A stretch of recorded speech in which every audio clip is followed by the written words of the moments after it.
we're going to look at the Ieee 754 standard. Here we have a chunk of bits that is used to represent a floating point number. It begins with a sign bit, followed by a number of bits that give the exponent, and then followed by a number of bits that form the fraction.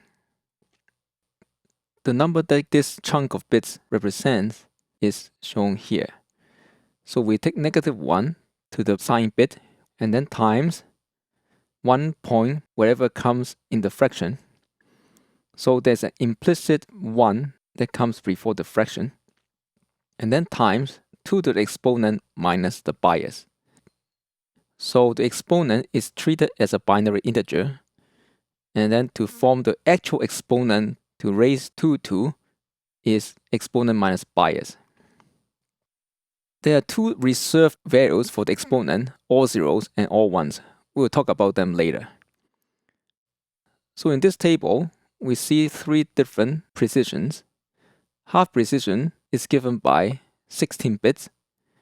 It's called float 16 in Julia. The exponent occupies 5 bits, and the bias is 15. There are 10 bits in the fraction. And for half precision, the machine epsilon is 2 to the minus 10. For single precision, there are 32 bits, 8 bits for the exponent, the bias is 127, 23 bits for the fraction, and the machine epsilon is 2 to the negative 23. And for double precision, it's 64 bits, 11 bits for the exponent, 1023 for the bias, 52 bits for the fraction, and the machine epsilon is 2 to the minus 52. As mentioned before, there are two reserved numbers for the exponents, all zeros and all ones. And when all the exponent bits are 0 and all the fraction bits are 0, we can have two representations of 0. Plus 0 is when the sign bit is 0, or -0 when the sign bit is 1. If all the exponent bits are 1, all the fraction bits are 0, and if the sign bit is 0, then what we have is positive infinity. If all the exponent bits are 1, all the fraction bits are 0, and the sign bit is 1, then we have negative infinity. And there's a case called NaN, which stands for not a number.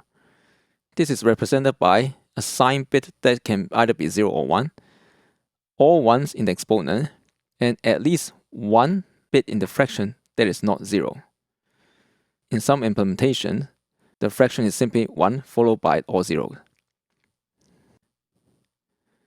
And so with this representation, the smallest positive normalized number is represented as follows. 0 in the sign bit, zeros followed by a single 1 in the exponent, and all zeros in the fraction. Whereas the largest normalized number is represented by 0 in the sign bit, a sequence of 1s followed by a single 0 in the exponent, and all 1s in the fraction. And with this, we can write down exact values of the smallest and largest positive normalized numbers. So for float 16, the smallest is 2 to the negative 14. For float 32, the smallest is 2 to the negative 126. And for float 64 is 2 to the negative 1022. And the largest values for each of these precisions is listed in the last row of this table. The standard also allows representing subnormal numbers. And the way to do it is to have the exponent to consist of all zeros. And then the fraction can be any sequence of 1s and 0s. And the sign bit can be 0 or 1 as well.